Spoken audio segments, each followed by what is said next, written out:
now that we are, in fact, entering the talent evaluation portion, and you knowing what is in the hopper, potentially drafting in quarterbacks, and also knowing Kirk Cousins is going to be out there, would you, if you are a quarterback-needy team in the National Football League, draft somebody or call Howie Roseman and say, what do you want for Foles? Would you do that? I would call first to see what you want for Foles, because experience in the league, Rich, is invaluable, as you know. And it's not just off of a one blush shot that we're seeing Foles, right? You mentioned it already.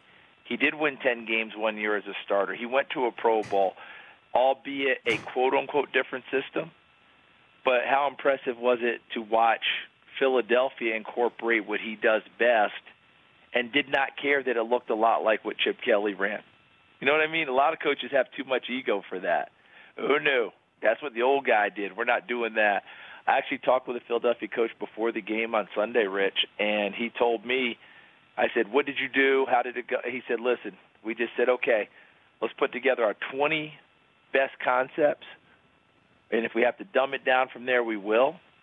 And how many ways can we dress those up and get you comfortable, and let's roll. And that's what they did. And so whoever's going to take Nick Foles on, you got to make sure you're willing to do those things. I would kick the tires on him first, but I also would be caution everyone not to put a savior tag on it. You saw what happened in this situation, and you mentioned what a disaster the Rams were. Now, a part of that is what they were saddling him with on offense. Remember, what did Todd Gurley call it? Yeah, high school offense. Yeah, middle school offense.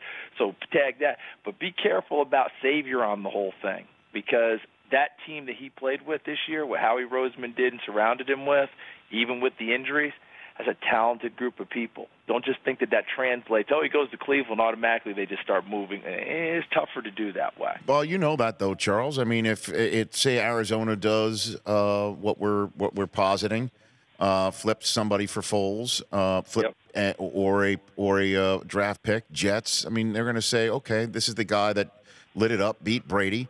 Why wouldn't you do that if you're the Jets? You got to beat Brady as long as he's still there.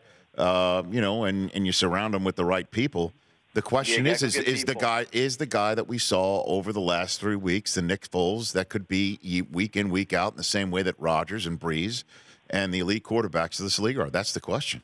That is the question, and let's go and trace it very quickly, Rich, Sure. Because the year they won 10 and got to the playoffs, and I believe New Orleans beat them that year at home. Yes. in the divisional round, Yep. Not divisional, I think wild card round. So they got beat there, but still a great year, 27-2, the whole deal.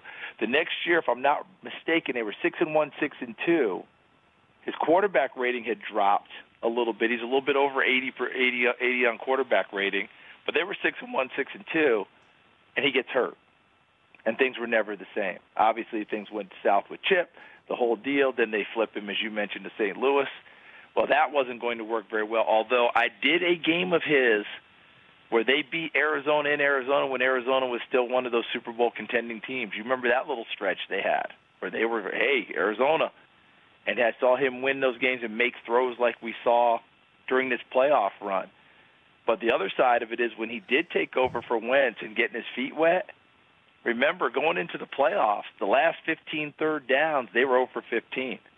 Going into the playoffs, they were the underdog at home to Atlanta, chiefly because he was quarterbacking that team, and people still didn't buy it the second go-round. And he showed everybody a different side in the playoffs as opposed to regular season down the stretch where it was a struggle for them. So, yeah, take him on, but also make sure you're surrounding him and make sure you're willing to adapt to what he does best. And I think you guys have already seen it. That picture of Michigan State with those quarterbacks, yeah, right. Yep. Amazing, isn't it? Yep. Him, Cousins, Hoyer, all sitting there on the same roster.